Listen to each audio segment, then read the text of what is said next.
I was informed of your coming, would-be Arisen. Captain Brant, this individual summoned a pawn through a rift stone. Several witnesses can attest to it. Though I admit I had my doubts at first. 'Twould seem this is no mere deceiver. This one's not a bad sort. Saved our hides on the way here. As decreed by the great will of our world, there can only be one Arisen. That Arisen now resides within the palace. Indeed, he is our sovereign and the rightful ruler of Vermont. It follows, therefore, that this ruffian before us is naught but a pretender. You must submit to questioning. If you value your life, you will not attempt to flee. I shall conduct the interrogation myself. Stand watch outside.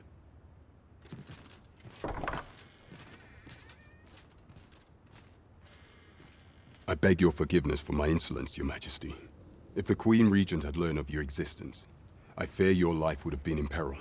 I had no choice but to treat you as a pretender, lest my actions draw suspicion from watchful eyes. Then you have truly lost your memory? In that case, mayhap I ought to explain the situation before we proceed. You, and no other, are the Sovereign, the only legitimate ruler of this kingdom. Some days past, you confronted the dragon in the village of Melv, whereupon you became Arisen.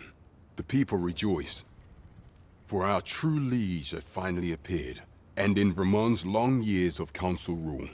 Yet, not all celebrated your coming.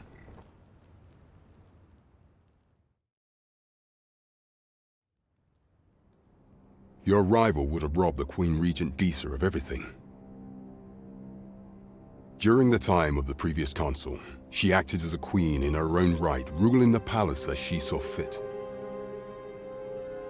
And just after the council's passing, when 'twas all but certain that her son would take his father's place, word reached the castle that the Arisen had been found. To Disa, your Majesty's very existence is naught but an obstacle to her own family's continued prosperity.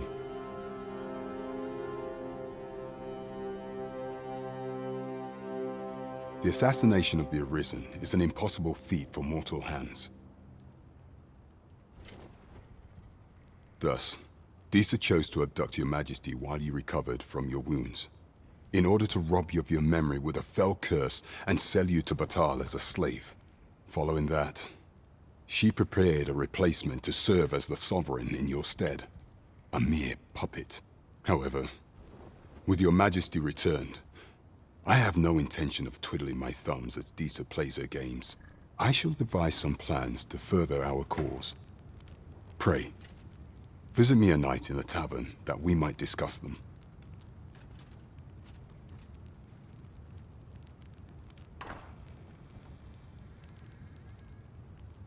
This one's cleared of all suspicion and has my permission to remain in the capital. You are to trouble the good sir no further. Are we clear?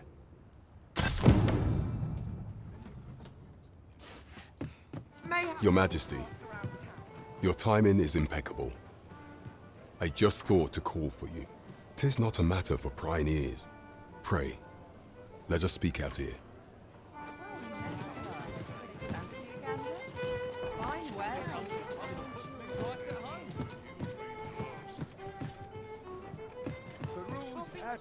It's one of life's great pleasures.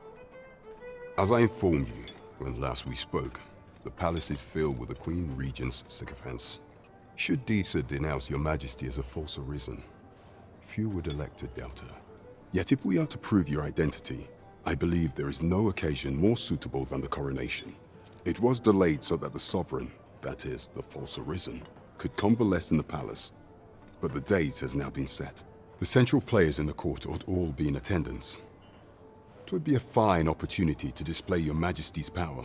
None would be able to deny that you are the true Arisen then. There is a problem, however. Entry to such an event is limited to the chosen few. Only select members of the nobility and citizens who have contributed greatly to Vermont's continued prosperity will be granted entry. If your Majesty is to be counted among them, you will need to attend to a number of tasks. Pray, allow me to summarize them for you.